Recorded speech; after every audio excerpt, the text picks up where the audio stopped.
Hey everybody, so today we're going to be reviewing Red Steel 2 for the Wii. So this is a first-person shooter that people were really excited about because ever since the Wii came out, we always wanted a really good sword fighting game, and with the Wii Motion Plus, it's really possible. And this game is actually only compatible with the Wii Motion Plus. You can't play it any other way.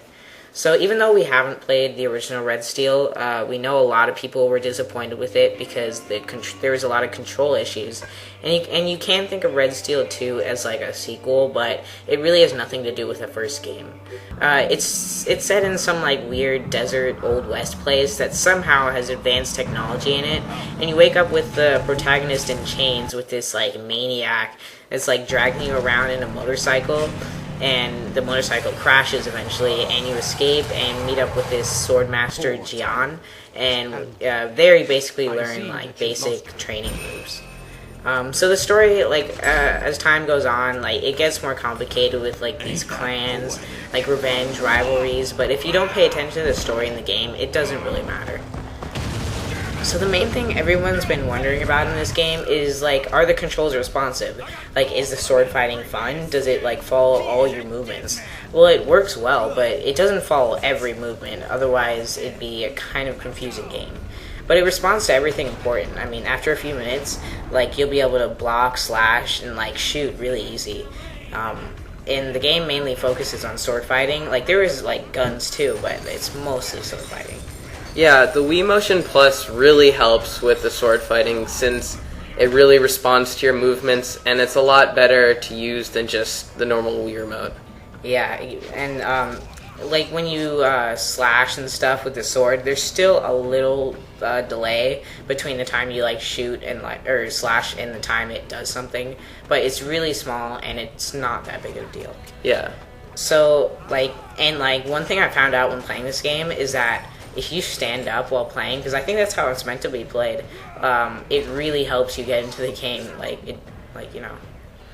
Sitting down, you're kind of lazy, but in this game, since the Wii Motion Plus really responds to your movements and how hard you swing the controller, will if you swing the controller really hard, then you'll swing the sword really hard in the game, so you kind of need to be standing up to do that sort of thing. Yeah, and you can't really waggle and just shake and stuff with other Wii games, but this one you really have to get up and do the movements. Yeah, you really need to get into the game, and this game really gets you into the game. Yeah, it's really intense when you're fighting groups of people. So the graphics in this game, they're really impressive. They're the cel-shaded style is really colorful, and it works well for the genre. Even if it almost looks as good as an Xbox 360 game, you could practically say. It's solid 60 frames per second, almost all the time. It's very smooth, and while you can't really see it on the video, it's very smooth while you're playing. Yeah, so if you were in a room playing this game and nobody could see the controller you were using or the console, and they walk in the room, they'd probably be like, hey, is this an Xbox 360 game? And it's pretty amazing since it's not. It's a Wii game, but it has graphics that look almost better than an Xbox 360 cel-shaded game. Yeah, it's it's really impressive, and it's one of the best looking titles of the Wii I've seen so far. So the sounds of this game, they're pretty good. The voiceovers, they can be funny sometimes, and the game doesn't really take itself seriously all the time. Come on, ninjas and cowboys together. It sounds strange, but it's a pretty cool mix once you get into it. Yeah, the idea of cowboys and ninjas actually really works together. Just since when you think of ninjas, you sort of think of Asian sort of things, and when you think of cowboys, you think of more Western and in the desert. And I don't know, it just works really well together since they're complete opposites. Yeah, so when you're fighting the enemy AI, it can be really aggressive. They know what you're doing. When you're fighting, you can fight two at once. If you fight one, the other ones aren't just gonna back down. No, they're all gonna be shooting you at once. It can be overwhelming at times, but it's ultimately more realistic and Yeah, in the mode we played in medium, there's no way that they're gonna let you get away with finishing a level easily. They're gonna try and make it hard for you. Yeah, it can be hard sometimes. Like, you'll probably die. Yeah, unless you're playing on like easy mode, because that's what we're playing on now, just so we could show you the basic controls and like the gameplay and stuff like that. But yeah, it could get really hard on medium. So the music in this game, it's like, it almost sounds like stuff you'd hear in like some like Western movie. It's like these like guitars, it's very artistic. And like when you're fighting, when you're just like going around the empty towns and stuff, it's real slow. And like then when you like see like an enemy, it starts like getting faster and faster. It just changes. It's really cool. Yeah, like I really love the music. I think they did a great job choosing their music for this game. Yeah. Like also the scenery is really great. Like you're in a western area, there's so much detail all around you. They even have like, I don't know what language it is, but I know it's not English. It's some like, it's probably like Japanese or something. They have like Japanese signs everywhere and it's all colorful and like everything looks great. They even have tumbleweeds in the game. Yeah. It's like an old Western cliche.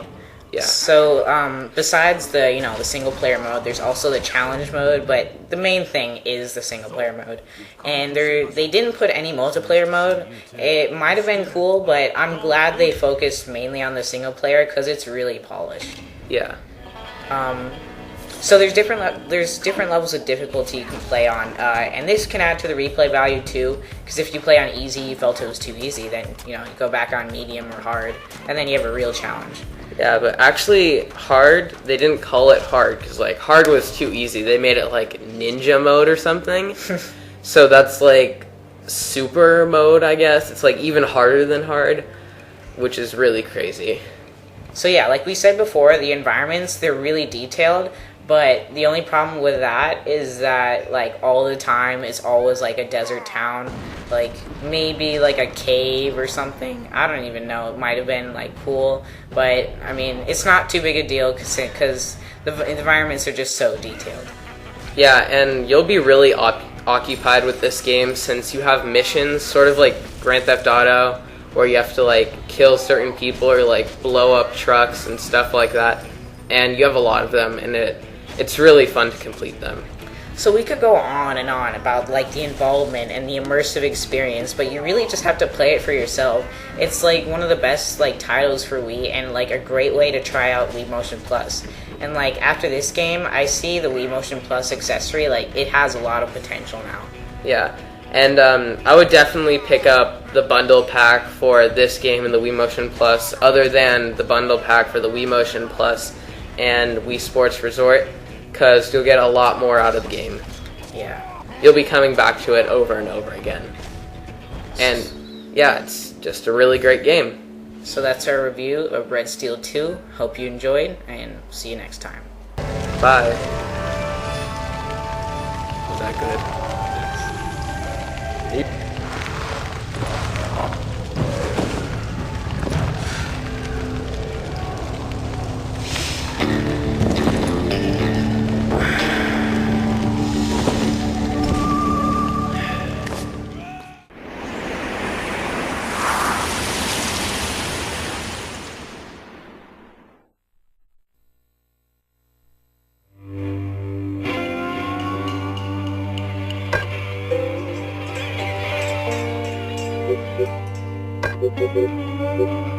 you.